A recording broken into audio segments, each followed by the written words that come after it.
នេះជាការសម្ដែងរបស់បរទេស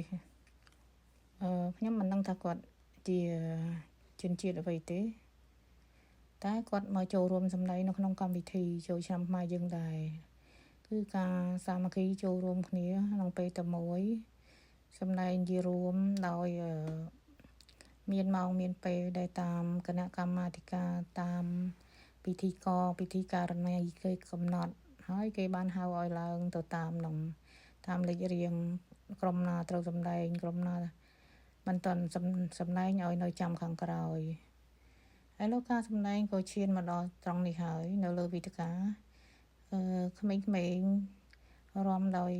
ភាពទន់ភ្លន់រហ័សរហួនល្វត់ល្វន់ហើយការបង្វិលខ្លួនក៏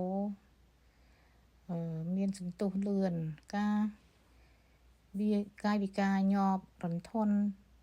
តាមចង្វាក់បទភ្លេង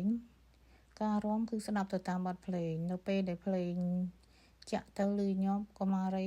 ទាំងអស់នោះក៏រាំរៀងញាប់ដែរនៅទីនេះគេកំពុងតែសម្ដែងទៅតាមសាច់ភ្លេងនៅពេលដែលភ្លេងចាក់ឡើងកុមារីក៏ចាប់ផ្ដើមរាំដោយស្ដាប់ទៅតាមលំនាំភ្លេងដែលនាងបានដឹងថាតើត្រូវរាំដូចម្ដេចដូច្នេះហើយក៏មានអ្នកចាប់ផ្ដើមជាលើកដំបូងការរាំមានការបង្វិលខ្លួនការលើកដាក់អង្គុយឬក៏ឈរតាមទំនុកភ្លេងដែលគេបានចាក់ប្រគំឡើងពួកគាត់រាំបានល្អឥតខ្ចោះមើលកាយវិការគាត់រាំគឺរស់រវើកហើយក៏ពួកគាត់មានទឹកមុខញញឹមប្រំប្រៃដែលជាការពេញចិត្តនៅការរាំរបាំរបស់ពួកគាត់ការរាំមើលទៅគួរឲ្យទាក់ទាញការលើកដៃឡើងល្វត់ល្វន់ទៅតាមបទភ្លេងដែលប្រគំឡើងហើយពួកគាត់មានកាយវិការស្រស់គ្នា